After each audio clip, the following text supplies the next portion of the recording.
بسم اللہ الرحمن الرحیم۔ السلام علیکم ورحمۃ اللہ وبرکاتہ۔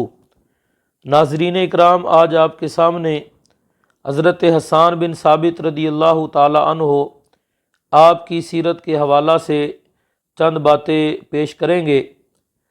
حضرت حسان بن ثابت رضی اللہ تعالی عنہ انصاری خزرجی صحابی ہیں اور آپ کا لقب شاعر رسول صلی اللہ علیہ وآلہ وسلم ہے، اور آپ کی والدہ فریہ بنت خالد وہ بھی خزرجیہ ہیں، اور انہوں نے اسلام کا زمانہ پایا اور مشرف با اسلام ہوئیں اور بیعت سے سرفراز ہوئیں۔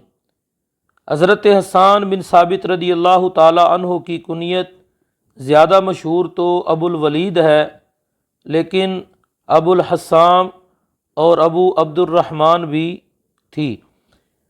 نبی پاک صلی اللہ علیہ وآلہ وسلم سے کئی حدیث روایت کی ہیں، جبکہ ان سے روایت لینے والوں میں حضرت سعید بن مسیب، ابو سلمہ بن عبد الرحمن اور عروہ بن زبیر شامل ہیں۔ ابو عبیدہ لکھتے ہیں کہ حضرت حسان رضی اللہ تعالی عنہ کو دوسرے شعراء کے مقابلہ میں 3 وجوہات سے فضیلت حاصل ہے۔ جاہلیت میں وہ انصار کے شاعر تھے، دور نبوت میں نبی پاک صلی اللہ علیہ وآلہ وسلم کے شاعر رہے، اور جب سے مسلمان ہوئے پورے یمن کے شاعر بن گئے۔ صحیحین میں حضرت سعید بن مسیب کے طریق سے مروی ہے، فرمایا کہ حضرت عمر رضی اللہ تعالی عنہ کا گزر ہوا تو حضرت حسان بن ثابت رضی اللہ تعالی عنہ مسجد میں اشعار سنا رہے تھے۔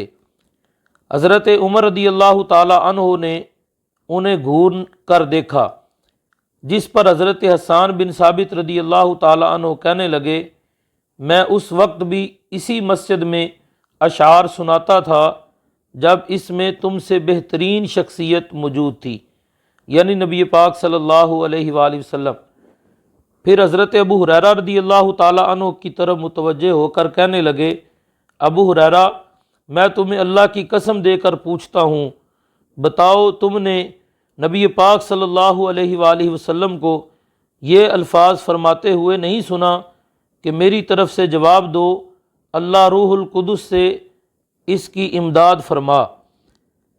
حضرت امام احمد نے یحییٰ بن عبد الرحمن بن حاتب کے طریق سے روایت کی ہے کہ حضرت عمر رضی اللہ تعالی عنہ کا گزر حسان بن ثابت رضی اللہ تعالی عنہ سے ہوا تو وہ مسجد میں اشعار سنا رہے تھے۔ فرمانے لگے، کیا تم مسجد نبوی میں بیٹھ کر اشعار سنا رہے ہو؟ تو حضرت حسان نے جواب دیا، میں اس وقت بھی اشعار سناتا تھا جب اس میں تم سے بہترین شخصیت ہوتی تھی۔